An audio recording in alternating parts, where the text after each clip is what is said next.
Selamat malam.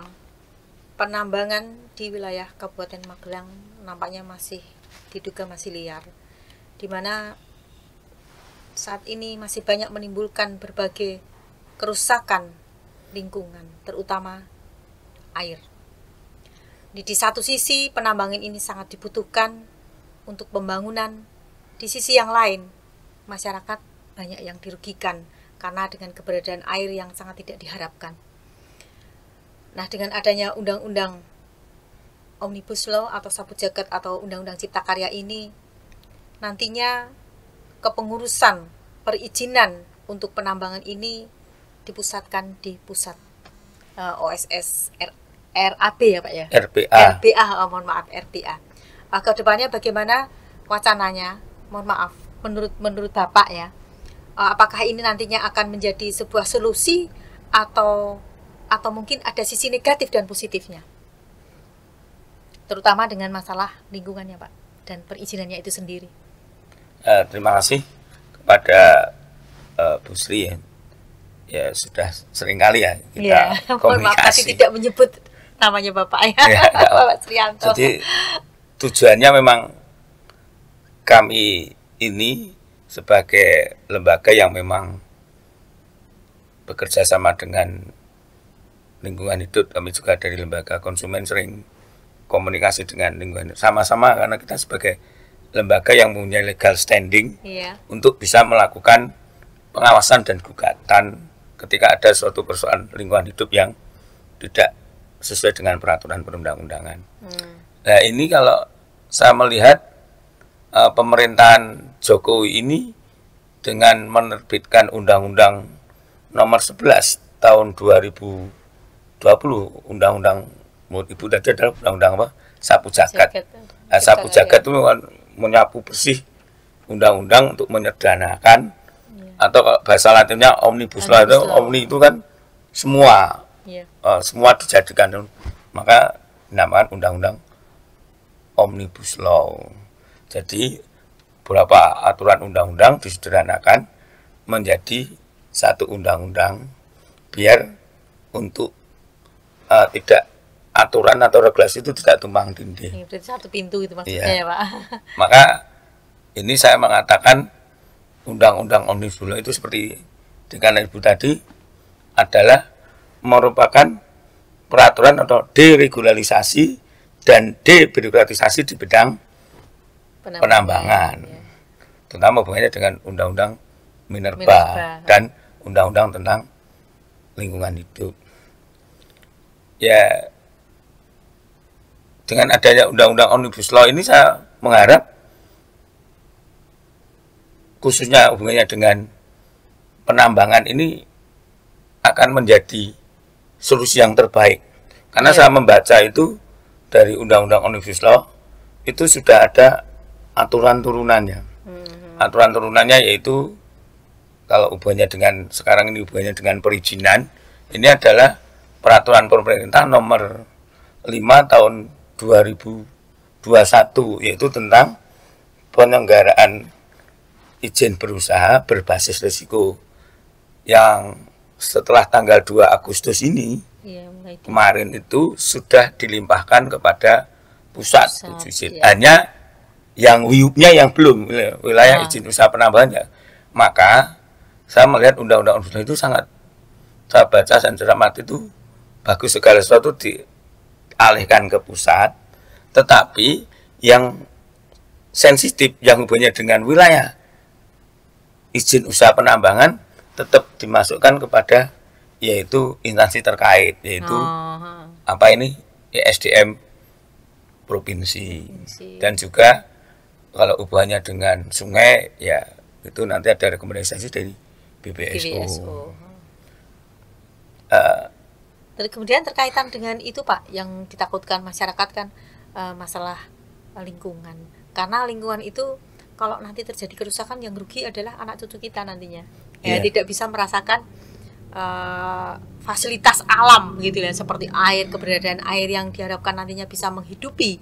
Karena air ini kan sangat kebutuhan yang sangat mendasar ya bagi masyarakat. Bahkan dunia mungkin semua butuh air gitu. Nah, bagaimana nanti penataannya, karena masyarakat betul-betul butuh itu yang pertama. Kemudian yang kedua, supaya penataan nanti ini penataan dan penertiban di dalam penambangan nantinya ini, khususnya pasir di situ, karena ini di wilayah pasir ya, wilayah khususnya wilayah di Kabupaten Magelang dan wilayah Merapi itu dan sekitarnya. Kami mengharap, masyarakat mengharap itu mendorong pemerintah agar nantinya itu penambangan tidak seenaknya dewe gitu loh Pak, orang mengatakan demikian. Jadi nanti sistem pengawasannya bagaimana, ini tetap nanti sangat-sangat diharapkan sekali Pak, supaya nanti tertata gitu. Ya, bagus nih pertanyaannya, sangat mendasar sekali dan sangat menjurus dari sisi perizinannya dan nanti solusinya seperti apa. Jangan sampai usaha tambang ini merusak lingkungan. Ya, saya kembali ke laptop tadi, yaitu Undang-Undang Nomor 11 Tahun 2020 tentang Omnibus Law, dan ada aturan turunannya tentang minerba dan juga perizinan berusaha. Itu sebenarnya Undang-Undang Omnibus Law terutama minerba yang baru, Undang-Undang minerba yang baru, yang tadinya Undang-Undang Nomor 4 Tahun 2009 sebagaimana telah diubah menjadi Undang-Undang Nomor 3 Tahun 2020 ini, sebetulnya kalau pemerintah itu sangat-sangat mengedepankan dari sisi memang pengawasan, regulasi itu ditaati, sebetulnya usaha tambang itu sangat rinci dan sangat jelas, dan ada kajian khusus baik AMDAL sulit sebetulnya sudah itu mengatur semua. Contohnya kalau kemarin itu sebenarnya kenapa tidak dilaksanakan, sebetulnya aturan yang minerba kemarin itu juga sudah bagus, apalagi sekarang ada Cipta Kerja, itu juga. Contohnya bahwa di Undang-Undang Minerba atau di Cipta Kerja itu sebenarnya ada aturan yang mengatur betul-betul secara rinci. Contohnya tentang persoalan masalah perizinan ya. Perizinan sudah dialihkan ke pusat. Yang kedua itu hubungannya dengan ini delik pidananya. Nah, itu yang ingin saya tanyakan selanjutnya nanti. Manakala adanya pelanggaran itu kan, karena lihat sekarang ini. Nah, sebelum kita ke delik pidana, sebenarnya untuk menjadi perusahaan atau usaha tambang itu sebenarnya ada memenuhi harus beberapa persyaratan. Masuk belum delik pidana. Persyaratan yang pertama ada administrasi, yang kedua teknis, yang ketiga lingkungan, yang keempat finansial. Jadi dari sisi administrasi pun juga betul, karena kalau masuk yang sekarang ini kan dari perusahaan masuk ke OSS, RBA itu kan di sistemnya OSS itu di Kementerian UKM atau investasi itu kan sudah ada aplikasinya. Jadi perusahaan masuk melalui akun perusahaan. Yang kedua masuk perusahaan itu data dan klarifikasi perusahaannya. Yang ketiga pelayanan izin yang diharapkan. Yang keempat itu baru masuk ke verifikasi. Banyak sekali pertanyaan dari masyarakat. Bahkan orang-orang tidak hanya masyarakat, mungkin orang-orang penambangan, orang-orang yang juga LSM itu banyak.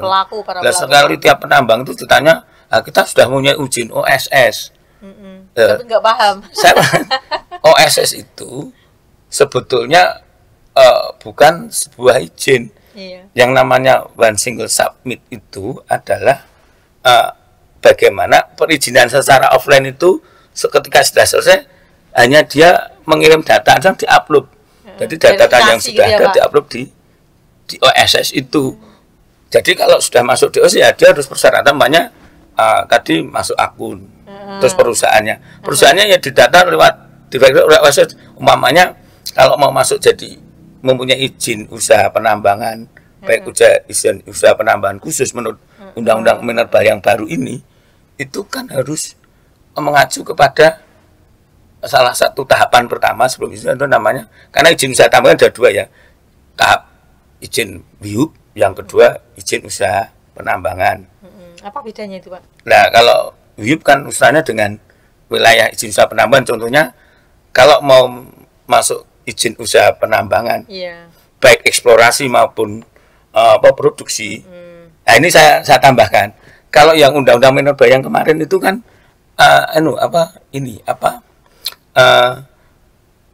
antara izin eksplorasi dan produksi dipisahkan, tapi kalau sekarang ini disatukan. Jadi adanya hanya izin usaha penambangan dan izin usaha penambangan khusus saja. Jadi disederhanakan.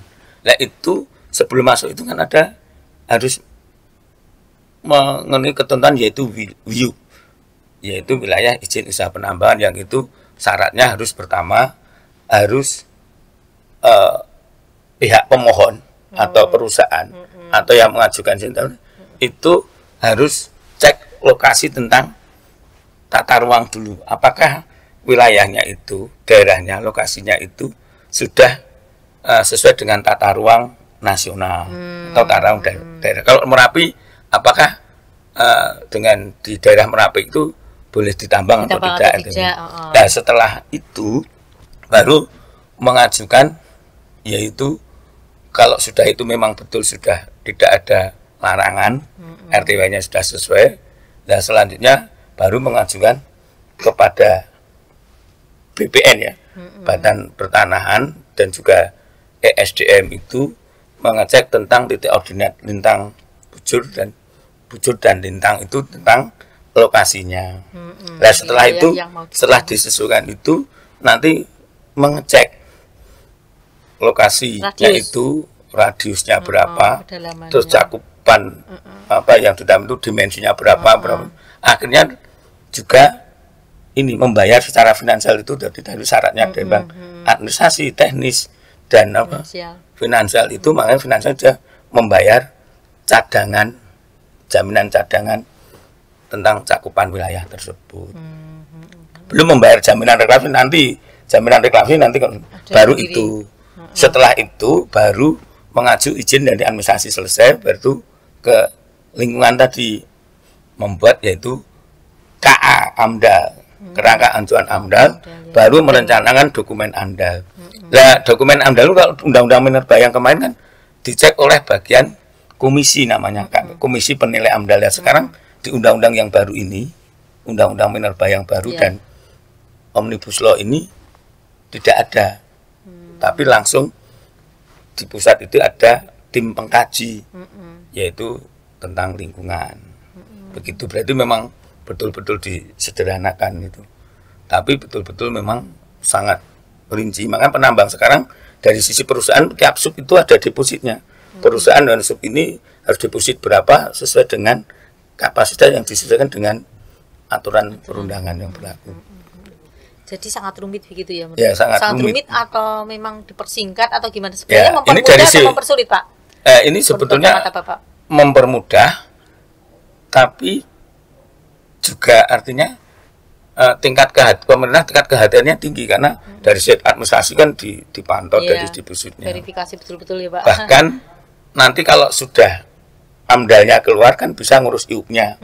Setelah mengurus IUP-nya itu baru nanti bisa untuk melakukan eksplorasi dan produksi, tapi itu juga harus membayar, yaitu ibaratnya jaminan dulu, jaminan untuk melakukan produksi, jadi awal di akhir. Ya, kembali ke persoalan Ibu tadi yang ditanya tentang undang-undang tentang delik pidananya. Ya, delik pidananya. Nah, delik pidana itu sesuai dengan undang-undang minerba yang nomor 3 tahun 2020 itu kan ada di pasal 158, sebagaimana pasal 35 dan 37 itu sebetulnya bagi baik perorangan atau perusahaan atau badan usaha yang melakukan usaha penambangan tanpa izin atau illegal mining itu dikenai yaitu denda. Kalau yang kemarin undang-undang yang dendanya kan hanya maksimal 10 M, sekarang bisa sampai 100 M. Tapi yang dulu denda pidana kurungan itu 10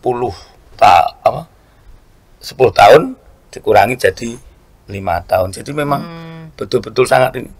Dan sebetulnya kalau saya lihat di Merapi ini banyak sekali penambangan yang belum berizin. Ini seharusnya ya kalau memang penegakan ini memang betul-betul ditegakkan dan nanti bisa lakukan komunikasi dengan masyarakat dengan apa, itu kan bisa dilakukan yang namanya penindakan secara khusus. Ya, tapi mungkin artinya yang namanya kepolisian itu kan ada tiga tugas ya, tidak hanya penegakan tok, tapi dia tidak hanya penegakan tok Gadung, tapi juga dia juga pelayanan dan kamtipmas ini. Jangan sampai ketika penegakan kamtipmas jadi lawan antara penambang dan nanti ya. Nah, artinya keputusan itu dilema. Nah, dengan aturan Omnibus Law ini mungkin sekarang sudah enak karena aturannya jelas. Ketika dia penambangan ilegal sudah ada delik pidananya. Bahkan tidak itu, penambangan yang sudah punya izin pun ketika dia tidak melaksanakan jaminan reklamasi dan juga tidak melakukan eksplorasi reklamasi, dia juga dikenai pidana pasal 160 itu. Dan bagi masyarakat sendiri, kalau orang yang perusahaan yang sudah punya izin, masyarakat mengganggu jadi dikenai pasal tidak boleh mungkin kena delik pidananya, kurungan. Sama-sama. Maka ini betul-betul aturan undang-undang yang balance itu. Harapan kita memang seperti itu, Pak. Tetapi kemudian perlu adanya sistem pengawasan yang ketat, di mana nanti ada bisa membedakan mana yang ilegal dan legal. Karena ini nanti akan berdampak kepada nanti ada akan kecemburuan sosial gitu, Pak. Manakala ini ada yang legal, ini kok ada yang ilegal juga ikut terjun di situ gitu loh. Nah, sistem pengawasannya harus tetap ini makanya ini sistem pengawasan kalau saya lihat di Undang-Undang Omnibus Law dan Minerba ini dan aturan turunnya ini, titik poinnya di AMDAL. Karena AMDAL itu sesuai dengan di pasal 32, 28, 24 dan 28 itu 26 di Undang-Undang Lingkungan Hidup itu bahwa masyarakat terus pemerhati lingkungan, LSM lingkungan, LSM konsumen, ini artinya masyarakat yang kena dampak akan lokasi tambang itu harus diajak untuk membuat dokumen AMDAL bersama-sama, mengawasi sampai disetujuinya dengan dokumen AMDAL itu ya atau tidak. Itu masyarakat penerima kena dampak, baik LSM lingkungan itu, baik perguruan tinggi yang hubungannya dengan lingkungan, pemerhati lingkungan juga dilibatkan. Karena kalau tidak dilibatkan bisa tidak disetujui, batal, karena itu sebagai katakanlah kajian akademik dokumen AMDAL tersebut. Tapi kalau yang kemarin di Undang-Undang Minerba yang sebelumnya itu melibatkan pemerhati, kalau sekarang melibatkan masyarakat atau LSM yang kena dampak lokasi tambang tersebut. Disingkat tadi deregulasi dan deregularisasi tentang penambangan tersebut. Betul. Memang di mana undang-undang itu perlu adanya pengawalan seperti sistem pengawasan dan penegakan hukum, sehingga nanti bisa betul-betul undang-undang ini akan diterapkan gitu loh, Pak. Sehingga akan meminimalisasi terjadinya pelanggaran. Diharapkan seperti itu. Tentunya harapan kita penambangan ini akan tetap berjalan dan lingkungan akan tetap terjaga. Demikian tadi wawancara kita dengan Bapak Srianto Ahmad selaku Ketua LPK Transformasi di Magelang. Selamat malam para pemirsa Transformasi TV. Terima kasih.